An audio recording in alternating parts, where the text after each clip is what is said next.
Yeah,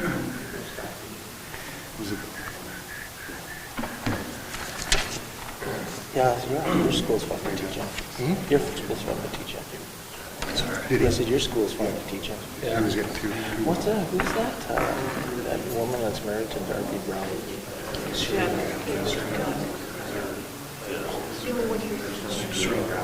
but she told me, yeah, but she told me she's an actual architect. Why? How old is she? All right, folks, I have 6 o'clock. I'd like to call the hearing to order, please. The purpose of the hearing is to hear any representation from the public with regards to the closure of the walking path between 6th and 8th Cudmore Crescent and 97 and 107 Traeger Drive. I see some folks here tonight, and I don't think it's to bid me farewell, so I'm thinking... I would just, as a point of order, Mayor, I'd like to, again, step away from this discussion and have no part of this as a council member, as I've done of all discussions with regards to walking paths. So, was there anyone who wished to address us? I still disagree. Okay, do you want to come forward? No?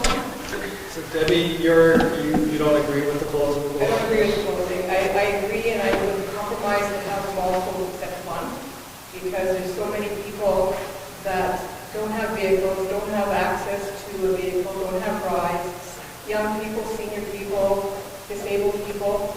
You know, they're coming from the trailer park, they're coming from the Frechette area, McDonald Street, and the trailer parks, and well, anywhere south of that street, they have to walk all around. One of the comments was last time they said, well, they should use the walking path. I wouldn't walk the walking path early in the morning or at night or by myself because I think it's dangerous. My street, excuse me, behind my driveway, if I have a walking path behind my house, my fence gets damaged. Someone started a fire behind my house 4 months ago. Are you going to close the walking path because I feel it's unsafe? I doubt it, and I don't want you to, because it's a free country. It's it's supposed to be able to. Those things are put there for a reason. I understood, and I understand that Manitoba Housing didn't want them closed, especially the one for Riverside. No, we have that path, that one path that closed for a couple of months, and I can tell you what a difference. Well, sure it is. What a difference.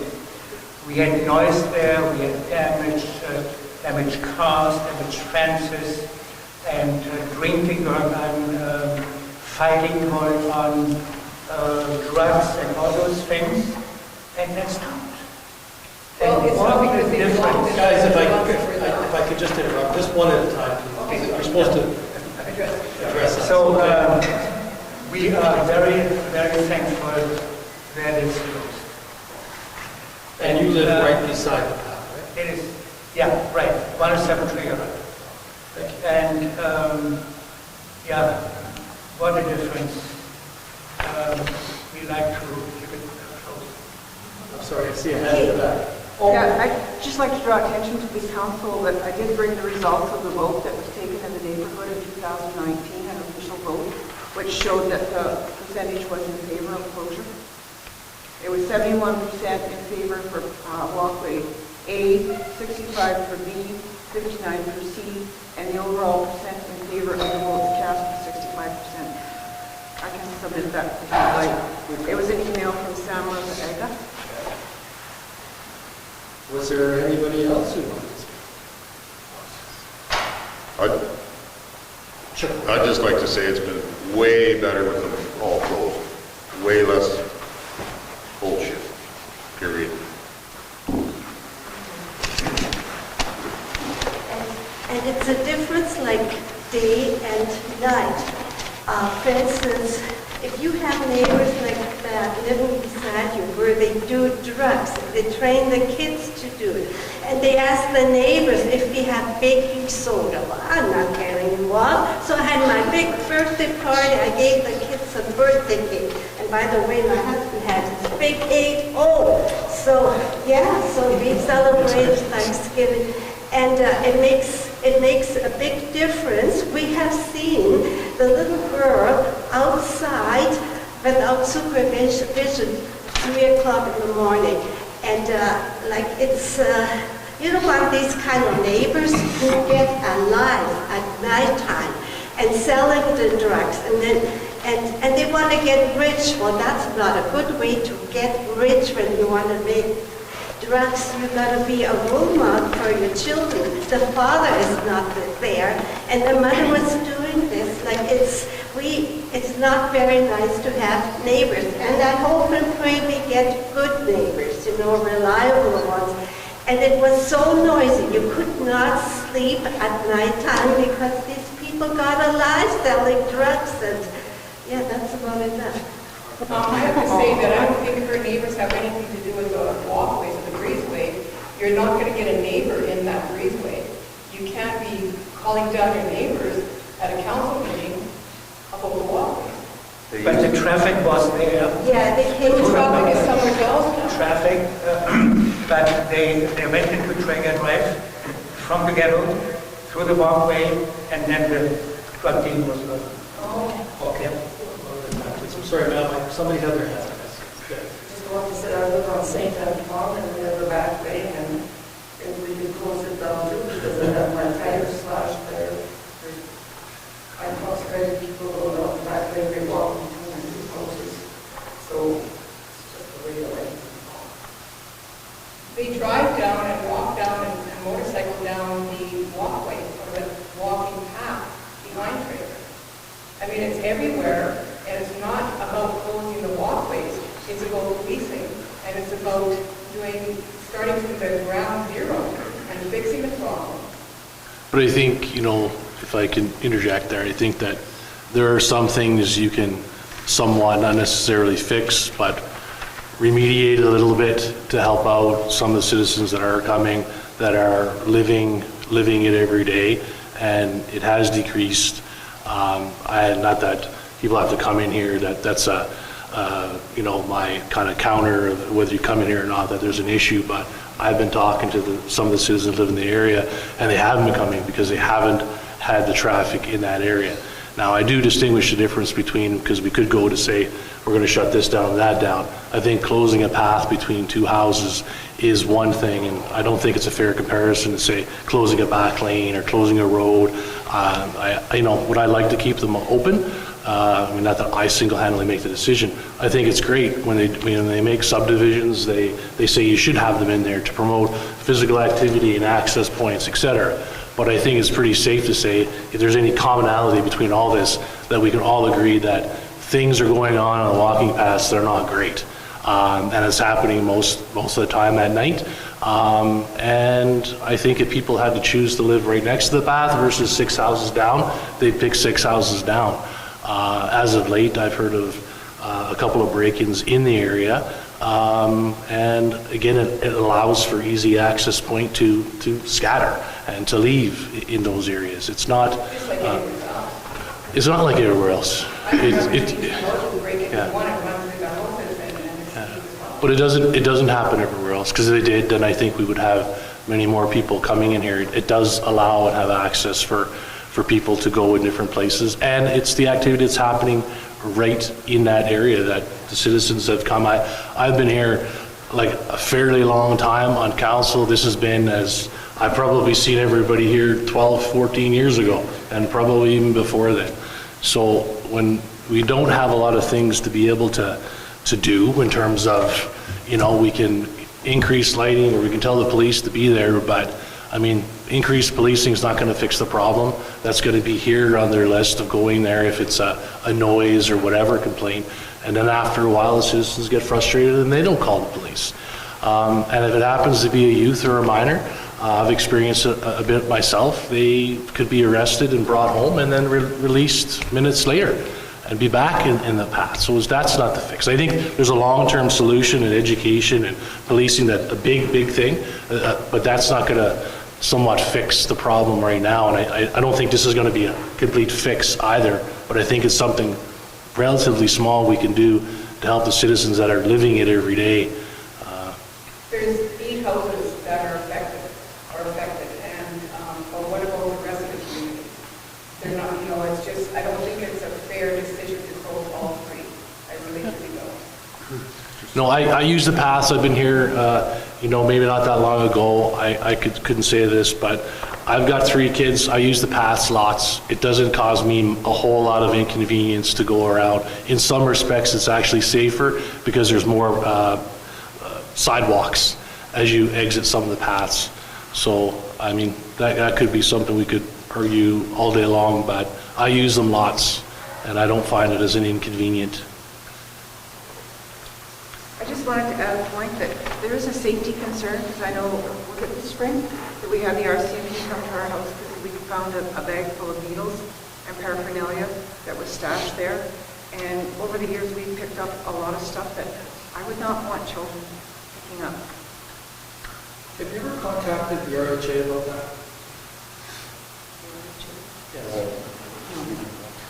The RHA is the biggest distributor of needles in this community, and they have no real method of picking them up. These were unused ones? Yes, it doesn't be unused, absolutely.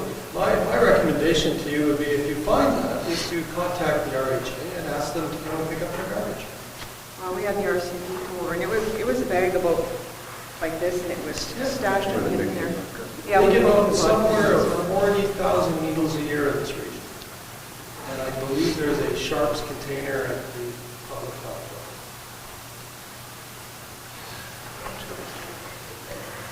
Anyways, folks, was there anything else on this one? I just wanted to make sure that everybody's clear. This is only a public hearing on the one walkway. The other 2 are temporarily closed.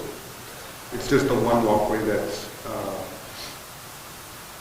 being discussed right now, and that the bylaw pertains. So what happened to the other one? The other 2 are temporarily closed, right? But they're all got gates up, they're all Yeah. one fence, but I see people parking in that area. People that live on Cudmore are using them as parking spaces. Yeah, and that's so that people do not climb over them and damage everything. So I can park on the walking path behind my house where people don't. I don't know, does your vehicle fit there? Yeah, but Well, go ahead then. Yeah, I don't really know about people parking on the walkway. I do because I've got pictures. Yeah, no, but I'm just saying, we're just discussing the one walking path, right? So, I just want to say that even though these walkthroughs have been closed, we still do get a lot of damage.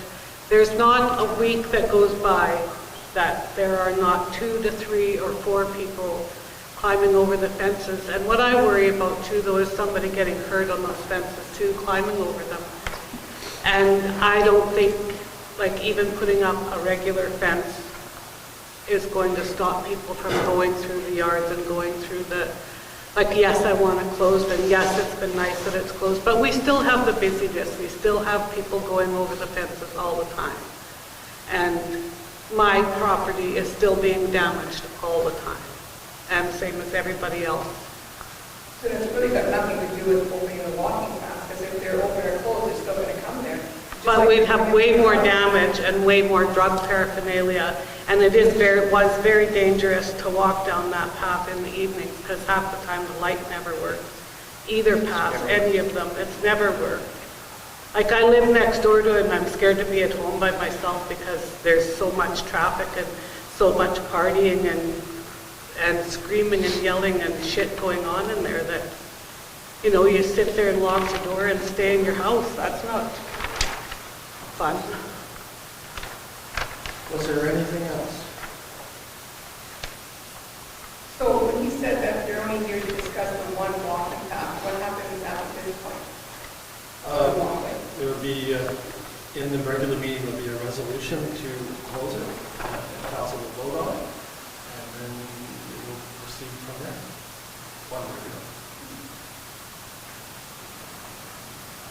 so what's the plan of attack for the other 2 then? Well, If you're closing the one, you're probably opening the other 2 and funneling more bullshit through the other 2. my thoughts would be that when the next council is elected, this will be one of the first things on their agenda, once again. This council has done everything we can to push this along, get the closure. As you know, the paths have been closed for 2 years now. Yeah, that's been great. Right? Or better. despite the fact that we have been told it's basically illegal for the town to keep them closed, we've kept them closed because nobody has really pushed us to open them. But when the next council gets elected in 2 weeks, this will be something that'll be first and foremost on their agenda. So how do you have a motion just to close one and not all of them? Because we've got permission or authority, whatever you want to call it, to be able to close the one. It has to do with the layout of the land. So you've got NHRC over on one side, and at this point in time, they don't seem to want to close. So we do have 4 owners who are all in agreement that they want it closed. In my opinion, they're the most impacted directly by this activity. And we're the government most closest to the people, and the people want it closed. And you know, if people see, okay, this one is closed because of all the mess we created, they will be careful with the others, which are still open, because they can be closed too. Right? So if we teach them a lesson by closing one, it might help. Well, I think the problem with society today is far bigger than a closed walking path. This is just one of the symptoms, and it's really quite sad that it's come to this, but that's where we're at. But I think it's important that something is done, not just talk and leave everything the way it is. Do something to make people wake up, you know. What you're doing is dangerous, is destructive, is disturbing and hurting others.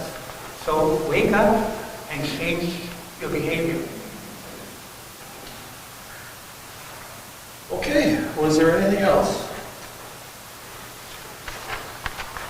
All right, we'll move to adjourn the hearing.